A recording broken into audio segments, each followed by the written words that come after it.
할렐루야. 귀한 예배 오신 여러분 진심으로 환영하고 축복합니다. 또 부득이해서 영상으로 예배 들으신 분들도 환영하고 축복합니다. 우리 옆 사람과 인사하겠습니다. 예배에 승리합시다.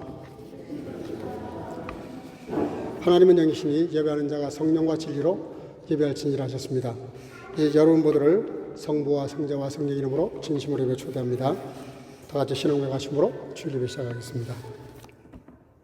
전능하사 천지를 만드신 하나님 아버지를 내가 믿사오며 그 외아들 우리 주 예수 그리스도를 믿사오니 이는 성령으로 잉태하사 동정녀 마리아에게 나시고 본디오 빌라도에게 고난을 받으사 십자가에 못 박혀 죽으시고 장사한 지 사흘 만에 죽은 자 가운데서 다시 살아나시며 하늘에 오르사 전능하신 하나님 우편에 앉아 계시다가 저리로서 산 자와 죽은 자를 심판하려 오시리라.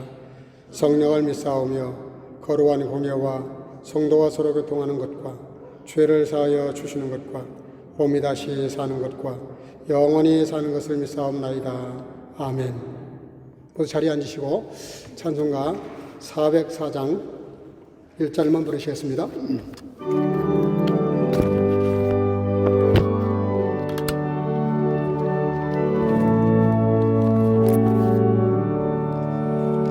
그 크신 하나님의 사랑을 노다여 명 못하네. 저 높고 높은 별을 넘어 이 낮고 낮은 땅 위에 죄범한 영혼 구하려 그 아들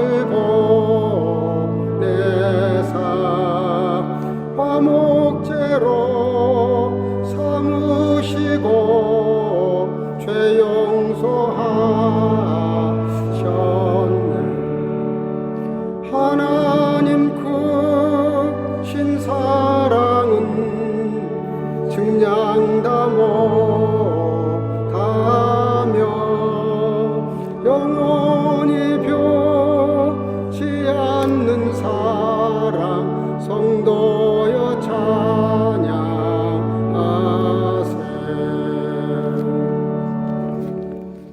김미도 권사님 우리를 대신해서 기도하시겠습니다.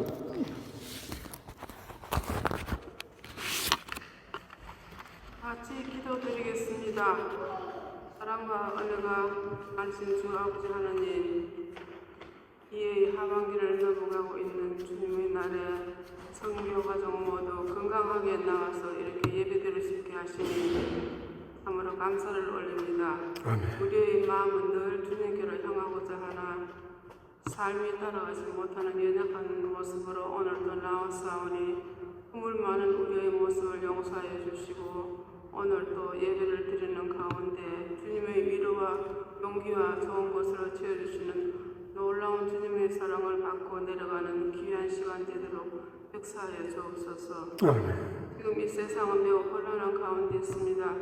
전쟁과 기근, 홍수와 자연재해로 또 고문과 등으로 이 세상은 더욱 힘들어지고 있습니다. 인간의 힘으로는 참 풀 수 없는 한계가 있사오니 오직 전능하신 하나님 아버지께서 이 모든 문제를 해결해 주시기를 간절히 간구드립니다.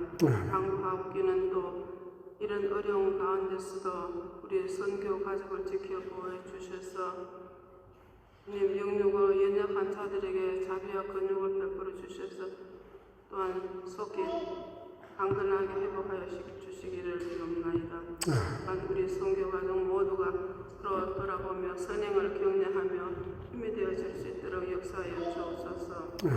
사랑의 주님, 오늘도 우리에게 주님의 말씀 선포하실 목사님께 성령의 강한 능력과 은혜 입혀주셔서 말씀 전하게 하셨고 또 우리 모두가 아멘으로 받아 그 말씀으로 한 주간도 위로와 평강과 새로운 결단으로 승리의 삶을 살아가게 도와주옵소서. 또 교회 각 부서들이 맡은 바 사명을 잘 감당하게 하시고 섬기고 헌신할 때 기쁘고 감사한 마음으로 잘 감당하게 하옵소서. 우리 유초동부와 청소년부, 청년부들을 축복해 주시고 오늘도 찬양으로 영광 돌리는 우리 성가대의 찬양을 기뻐 받으시옵고 또한 불가피하게 우리 영상으로 예배드리는 지체들을 위해 또 영상팀으로 섬기는 지체들을 위해 주님 축복하여 주옵소서. 또한 크고 작은 일들로 겸손히 섬기는 모든 지체들을 주님 축복하여 주옵시고 모든 예배의 순서를 주님께 맡기오며 감사하며 예수님 이름 받들어 기도드립니다. 아멘. 아멘.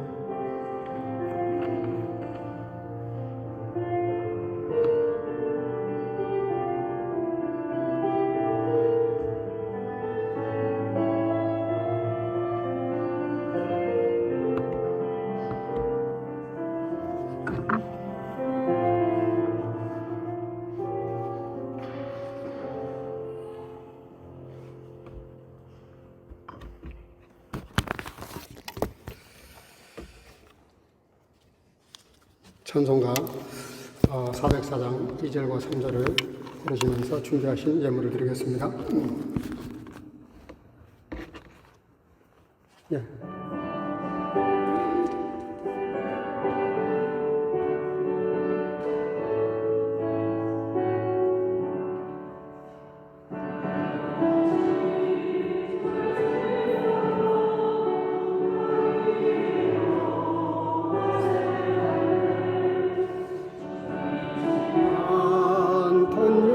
영혼들은 큰 소리 외쳐울어도 주 믿는 성도들에게 큰 사랑 베푸사 우리의 죄 사했으니 그 은혜 잊을까 하나님 크신 사랑은 측량다 못하며 영원히 변치 않는 사랑 성도여 찬양하세 하늘을 두루마리 삼고 바다를 물 삼아도 한없는 하나님의 사랑 다 이뤄갈 수 없겠 하나님의 크신 사랑 그 어찌 닿을까 하늘 높이 쌓아도 채우지 못하리 하나님 크신 사랑은 측량다 못하며 영원히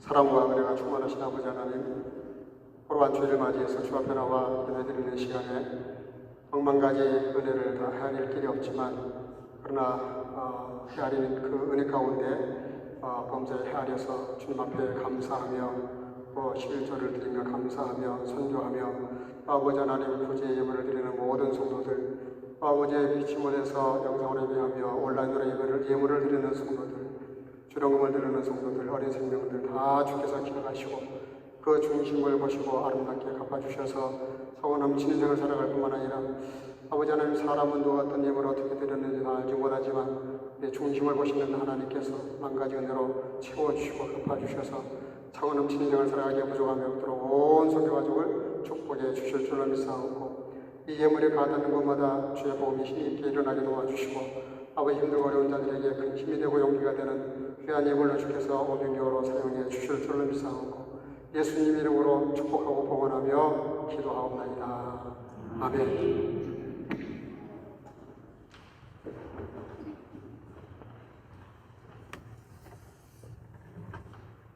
하나님 말씀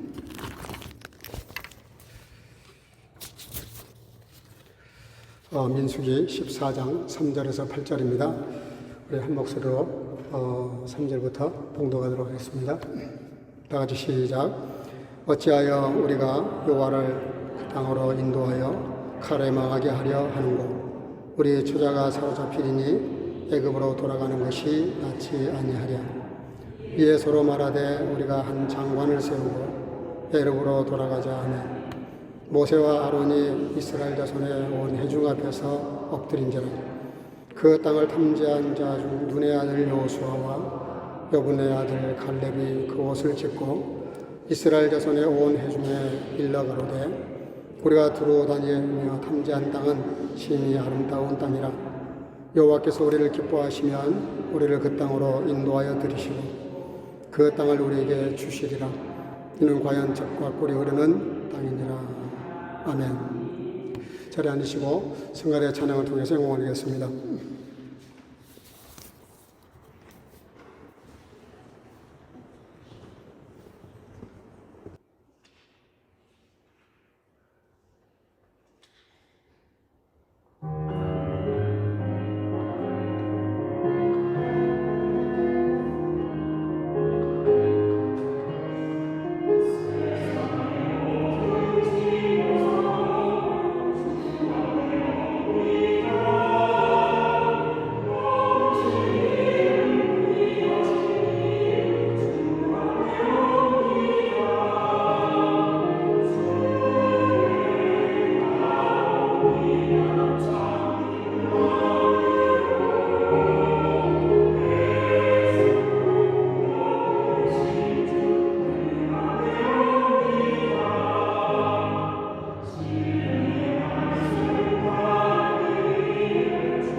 아멘. 귀한 찬양 감사합니다.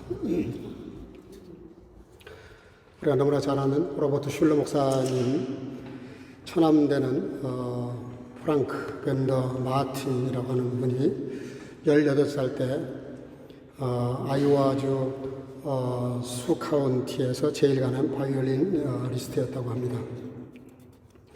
근데 그때 그 아버지가 경영하는 대장간에서 큰 사고가 터졌습니다. 빨갛게 이렇게 달군 쇳덩어리가 떨어지면서 그만 이 친구의 왼손에 떨어지면서 이 엄지손가락과 검지 하나 놔두고는 이 나머지 손가락을 쓸 수 없는 거의 절단되어 버리는 그런 큰 사고가 있었다고 합니다. 그래서 모든 사람들이 너무나 충격을 받았습니다.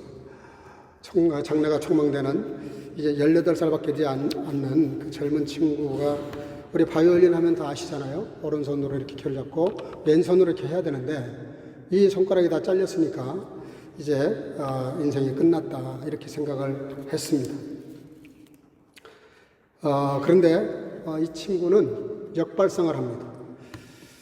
왜 꼭 펜을 오른손으로 잡아야 되는가? 아직 이 손가락 2개가 남았으니 이 손으로 펜을 잡고 이 손으로 펜을 누르면 되지 않는가?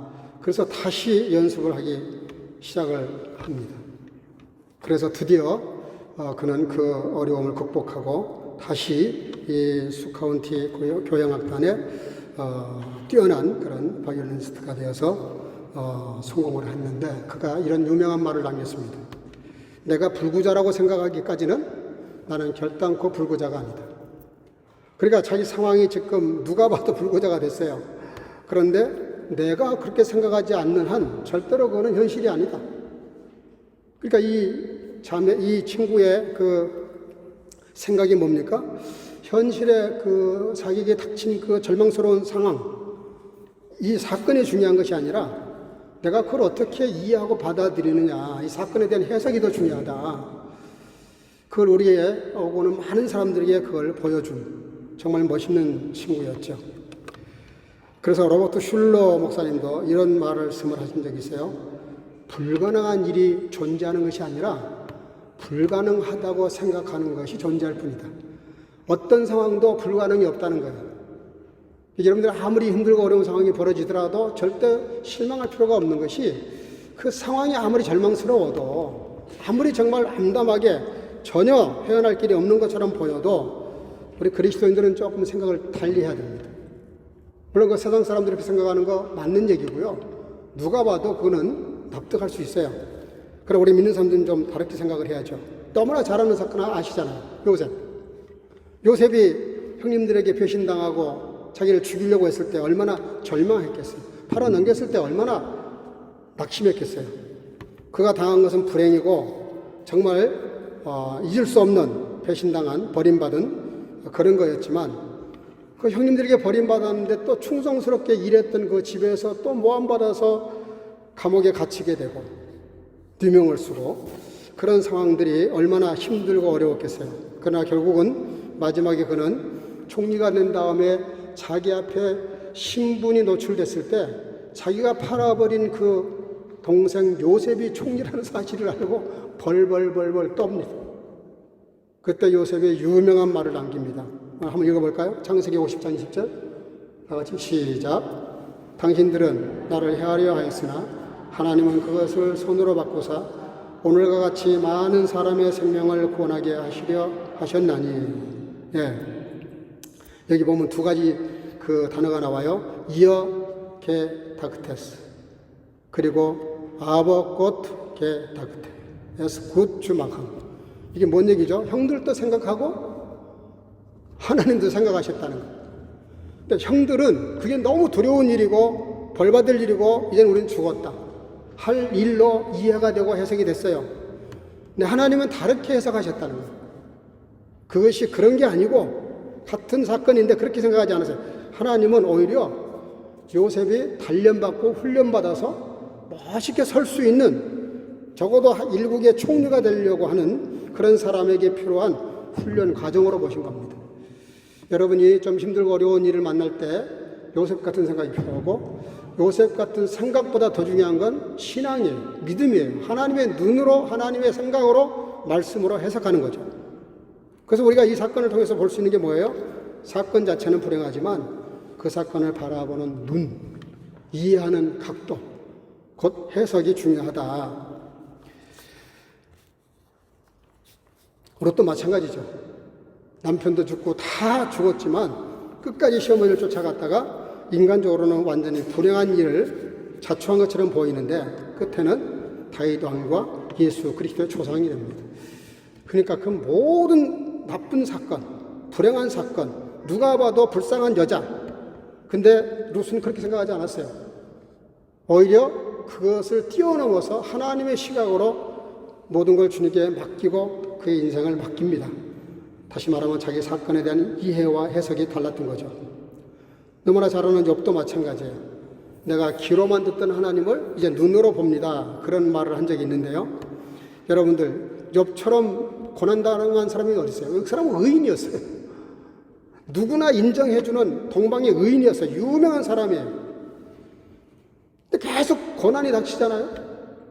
가축이 다 죽고 10 자녀가 다 죽어버리고 정말 인간으로 감당할 수 없는 거죠.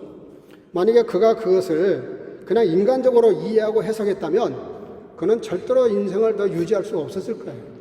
그렇잖아요. 자녀가 10명 중에 1명만 문제가 돼도 문제가 되는데 10자녀가 하루아침에 다 죽었으니 그 얼마나 정말 힘든 상황입니까? 근데 그런 사건을 통해서 그는 뭐라고 말하냐면 전에는 내가 주에 대해서 그냥 귀로만 들었다는 거예요. 근데 이 사건을 겪고 나서 단련받은 다음에 어떻게 이해가 됐냐면 재해석이 됐는데 이제는 주님을 내가 눈으로 보게 됐다. 자기 당한 고난이 아니라 나를 위한 하나님의 어떤 교육의 과정이었다라고 해석을 한 겁니다. 그래서 인생은 해석이다. 그런 책을 쓰신 목사님이 계세요. 네, 저는 그 책을 읽어보지는 못했는데 제목만 봤는데 굉장히 멋진 책을 쓰신 것 같아요. 그렇잖아요? 인생은 해석입니다. 모든 사건을 어떻게 해석하느냐에 따라서 180도 달라집니다. 조지 W. 부시 미국 대통령이 어느 날 식당에 가서 이렇게 음식을 주문했는데 부탁을 했대요. 제 그 요리 내용 속에 브로콜리는 좀 빼달라. 이게 또 잘못 보도가 돼가지고 부시 대통령은 그 브로콜리를 싫어한다. 그러니까 또 이게 브로콜리 생산자들에게 큰 이렇게 판급이 돼가지고 문제가 돼버렸어요. 그 협회 사원들이 다 모였어요. 그래가지고 두 의견으로 갈렸습니다. 데모를 하자. 그리고 항의를 하자. 이런 파가 있었고, 그럴 게 아니라 꼭 그걸 나쁘게 해석할 필요 없다. 이참에 이게 이슈가 됐고 뉴스가 됐으니까 이걸 좀 우리가 선하게 써먹자. 그래서 어떻게 하냐면 편지를 썼어요.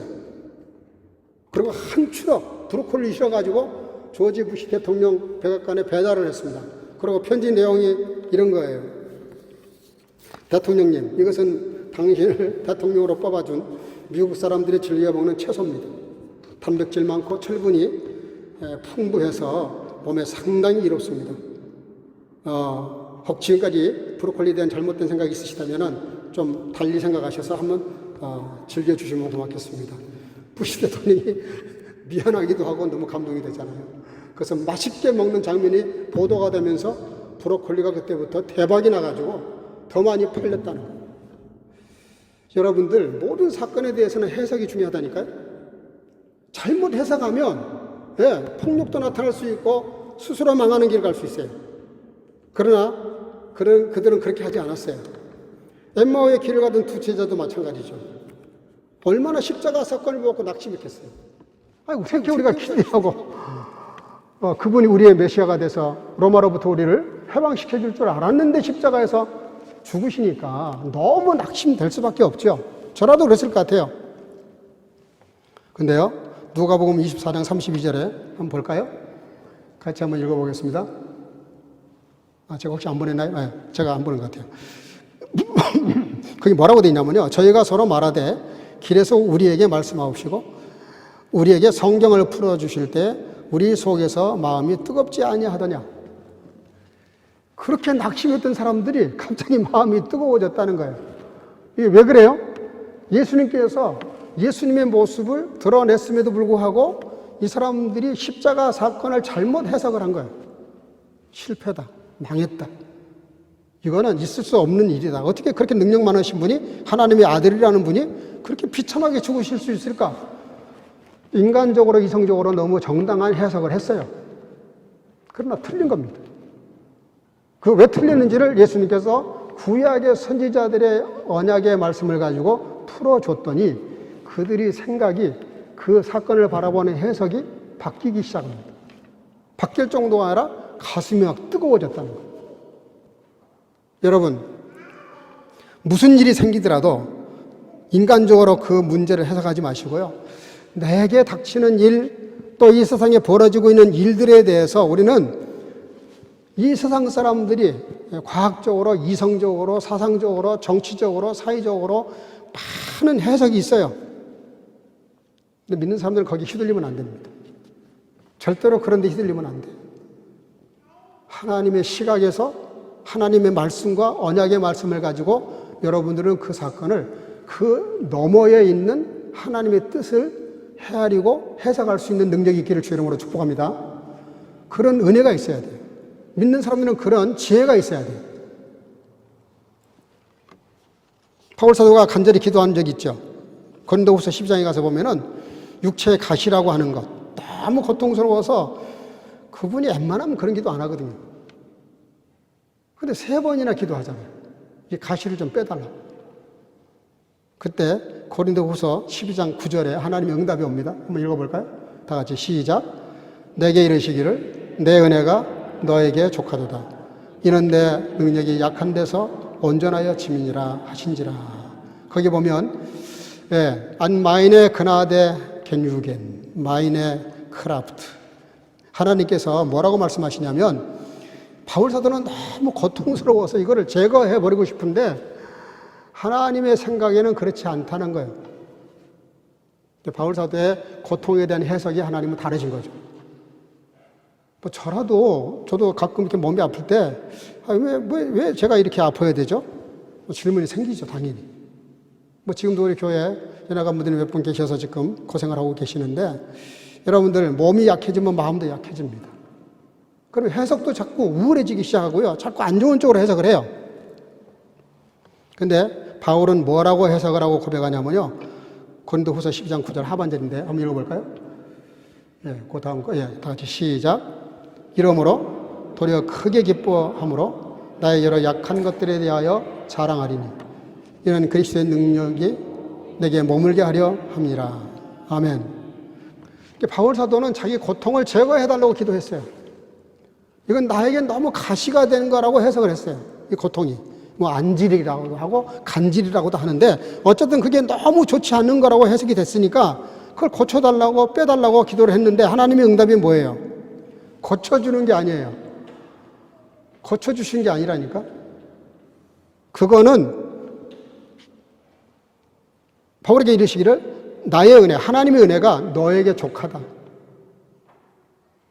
여러분들 한번 자신에게 물어보시기 바랍니다. 내가 뭐 일이 잘 안 풀리거나 고통이 있거나 문제가 이렇게 복잡하게 돌아가거나 혹 아픈 곳이 있거나 또 지금도 이렇게 몸이 아파서 교회 나오지 못하시는 분들도 마찬가지예요. 그 문제를 그냥 바로 인간적으로 해석할 게 아니라 한꺼풀 더 넘어가서 하나님이 무슨 의도가 있는지를 생각해야 돼요. 바울 사도가 어떻게 그거를 해석했냐면요. 이러므로 도리어 크게 기뻐한다. 기도를 했는데 응답받아야 기뻐할 일인데 응답이 어떻게 왔냐면 하나님은 몸을 고쳐주는 응답하신 것이 아니라 그 사건을 이해할 수 있고 해석할 수 있는 은혜를 베풀어 주신 거예요. 여러분들 그러니까 기도해서 우리가 형통하고 만사 형통하고 뭐든지 다 잘 되는 거 그 사실은 샤머니즘에서 구하는 거거든요. 그걸 기복신앙이라고 그래요. 성경 역사를 한번 읽어보세요. 하나님이 그 시대에 쓰임받았던 모든 인물들은 공통점이 있어요. 다 극한 고통을 겪습니다. 그냥 순탄하게 산 사람이 없어요. 동방의 의인이 왜 그런 고통을 당해야 됩니까? 요셉 같은 그 순한 친구가 왜 그런 고통을 당해야 돼요? 다윗도 마찬가지예요. 근데 그런 고통 속에서 모든 쓰임받은 사람들은 그 해석이 달랐다니까요. 바울 사도는 뭐라 그러냐면 하나님이 자기의 고통을 제거해 주시지 않았지만 그 고통의 의미를 해석할 수 있는 능력을 주셨어요. 지혜를 주셨어요. 그래서 그가 뭐라고 고백을 해요? 도리어 기쁘다. 내가 이렇게 가시가 있는 거, 고통이 있는 거, 잠 못 자는 거 오히려 감사하고 기쁜 일이다. 왜? 그런 약함 속에 하나님의 능력이 내게 머무르게 하시려고 하는 의도를 깨달았기 때문에. 여러분 좀 힘들고 어려운 일이 생길 때 이런 은혜가 여러분들에게도 있기를 주 이름으로 축복합니다. 오늘 본문에 보면 사건은 같은데 너무 반응이 다르게 나타납니다. 자, 오늘 본문 13장 그 앞장인데요. 33절 다 같이 읽어보겠습니다.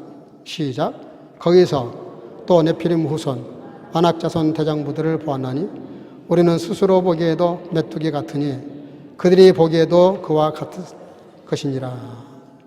여기 보니까 참 이스라엘 사람들의 고질병이죠. 제가 좀 전에 말씀드린 대로 이스라엘 사람들은 하나님의 선택받은 하나님의 사람들인데도 불구하고 그냥 선택받지 못한 세상 사람들보다 더 세상적이었어요. 참 이해가 안 되죠. 저와 여러분들도 약간 긴장해야 돼요. 우리가 예수님을 잘못 믿으면 그렇게 될 수도 있어요. 믿는 사람들이 더 믿는 사람이기 때문에 더 그런 일들이 좋지 않게 보일 수도 있어요.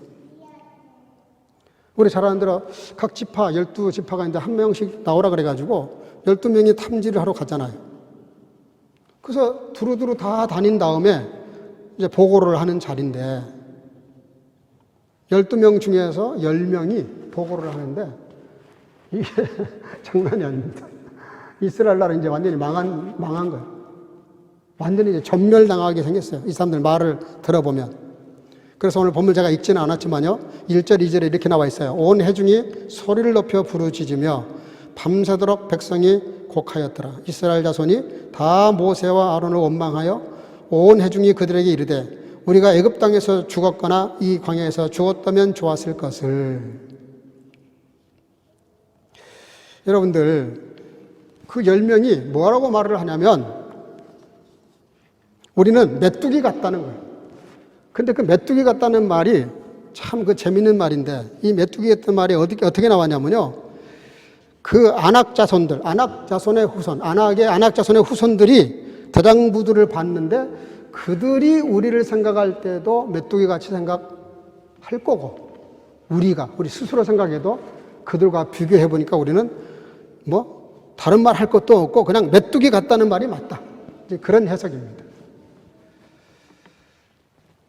물론 아낙 자손들이 보고 이스라엘 사람들을 메뚜기 같다라고 생각할 수도 있고 안 할 수도 있어요. 근데 지레짐작을 해가지고 그 지레짐작이라니까 저도 가끔 그런 실수를 범하는데 상대방은 뭐 그런 생각 전혀 안 하는데 내가 괜히 생각이 많아져가지고 이렇게 저렇게 생각하지 않을까? 그럴 때가 종종 있어요. 나중에 그렇지 않은 걸 알게 되면 좀 창피하죠. 부끄러워요. 말 그렇게까지 생각을 하나. 여러분들 이스라엘 백성들이 아낙 자손이 설령 그랬다 하더라도 자기들은 하나님께 선택받은 사람들이잖아요.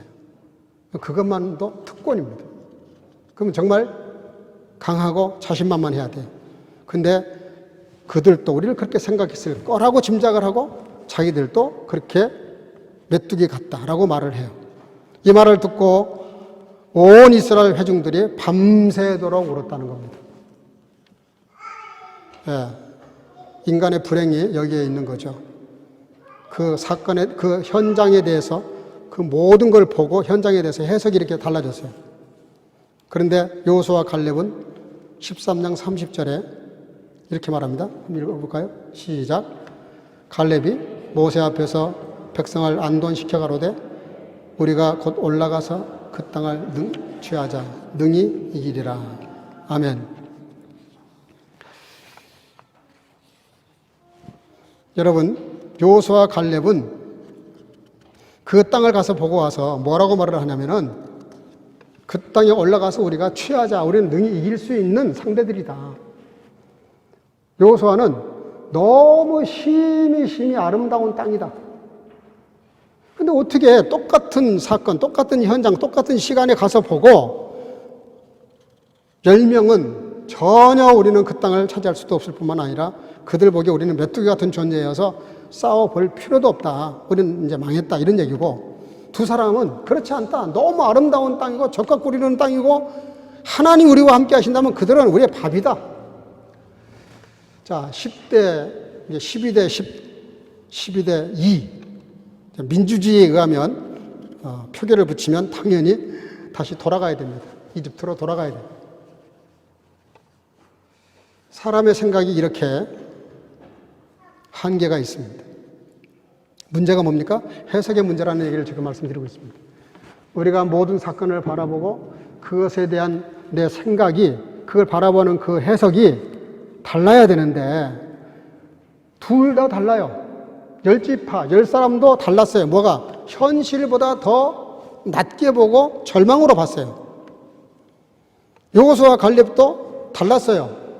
실제로 그들이 컸어요. 아낙 자손이 거인입니다. 근데 두 사람은 어떻게 달랐냐? 더 자기들이 하나님이 우리와 함께 하시니까 넉넉히 이길 수 있다. 플러스 알파 해가지고 충분히 우리가 그 땅을 정복할 수 있다.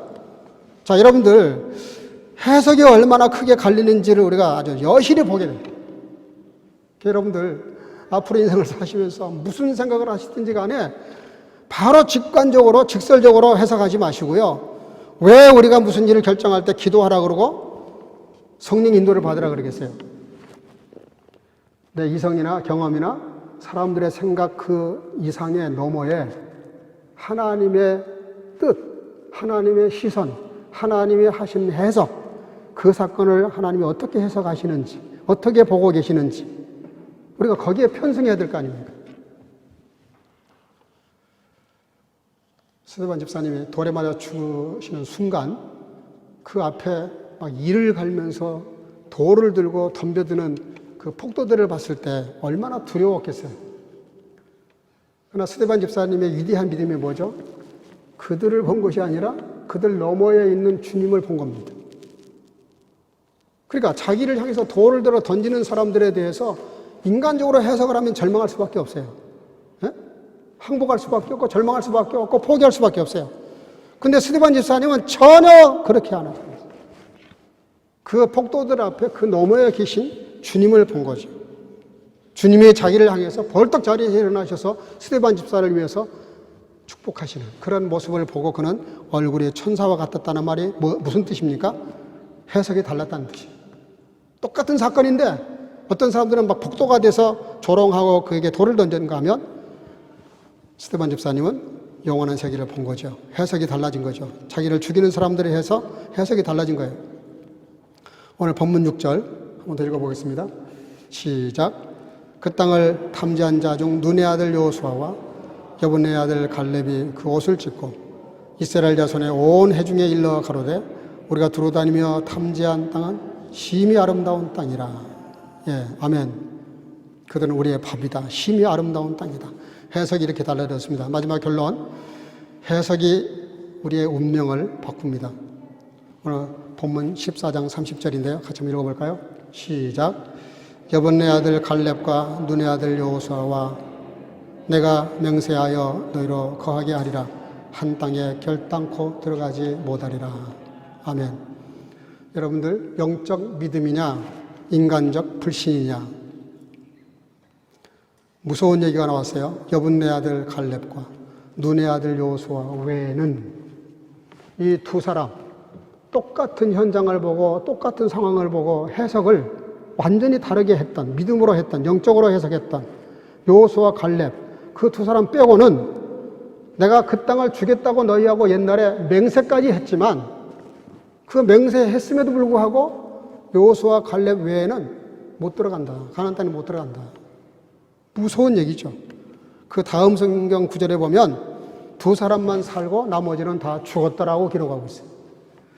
여러분, 우리의 신앙이 죽지 않고 살아서 하나님 나라 부르심을 받을 때까지 승리의 삶을 살아가는 신앙이 어떤 겁니까? 영적 믿음으로 모든 사건을 받아들이고 해석하는 믿음이에요. 인간적으로 이해하고 인간적으로 계산하고 인간적으로 따라가고 인간적인 생각으로 해석하고 결론을 내리면 그게 망하는 길이라고 하는 것을 오늘 여러 성경 구절에서 우리에게 말씀을 하세요. 여러분들이 아무리 힘들고 어려운 상황이 있더라도요, 그것을 믿음으로 해석하셔야 됩니다. 하나님의 좋은 뜻이 있겠지. 하나님 없는 이스라엘 백성들은 불신을 낳았어요. 그 불신은 불순종을 만들었고 불순종은 결국 하나님의 땅을 잃어버리게 만듭니다. 결론적으로 뭐죠? 하나님을 믿고 자신과 자신의 생각을 내려놓고 믿음으로 순종한 여호수아 갈렙, 가나안 땅에 들어갔을 뿐만 아니라 끝까지 살아남아 축복의 인생이 되죠. 따라서 인생은 해석입니다. 해석이 인생을 갈라놔요. 정보나 조건보다 더 중요한 게 뭐예요? 그럼 어떤 시선으로 바라보고 어떻게 해석하느냐? 해석의 결과, 믿음의 해석은 과거의 실패도 다 자신의 축복이 되게 해요. 현재 고난도 축복의 전환점이 되게 해요. 그것이 해석의 신비고 축복입니다.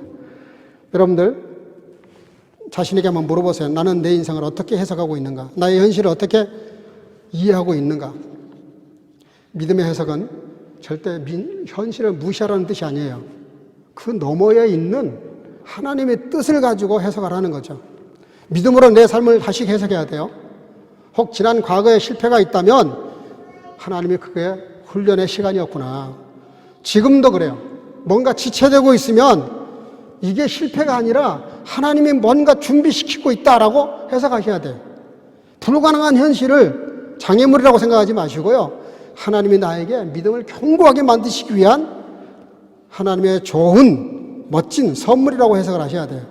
그럴 때 여러분들 하나님의 놀라운 손길이 역사가 축복이 임하는 것이죠. 오늘 우리가 모든 상황과 여건에 대해서 하나님의 시선을 가지고 하나님의 믿음을 가지고 그 모든 상황들에 대해서 믿음으로 해석할 수 있는 저와 여러분들 되셔서 승리하는 선교가족 다 되시기를 주의 이름으로 축복합니다. 네. 우리 시간에 우리 청년부 찬양단 나와서 찬양 인도하실 텐데 기도 제목을 미리 드리겠습니다. 나와 준비하는 동안에 오늘 말씀대로 내게 임하는 모든 사건들 다 이것을 믿음으로 신앙으로 성경으로 해석하는 믿음을 달라고 기도하시고 이번 한국에 집중호우가 와서 19명이 사망하고 실종도 12명이 있다는데 특별히 기도해 주시길 바라고 세 번째는 우리 교회 주일학교 오늘까지 우리 한김 목사님 이렇게 설교하시고 다음 주 중에 한국 들어가시게 됩니다. 그래서 그 사임을 하시게 됐고요. 우리 정성환 목사님 서로 이렇게 오셨는데 이를 위해서도 기도하시고 특별히 우리 주일학교 어린이들 여름 특별 순서가 진행이 됩니다. 위해서 기도해 주시기를 바랍니다. 우리 교회 영육으로 연약한 자들 회복시켜 주시고 부흥과 성장을 위해서 기도해 주시기를 바랍니다. 우리 그런 마음을 가지고 힘있게 찬양 부르시고 기도하는 시간 갖도록 하겠습니다.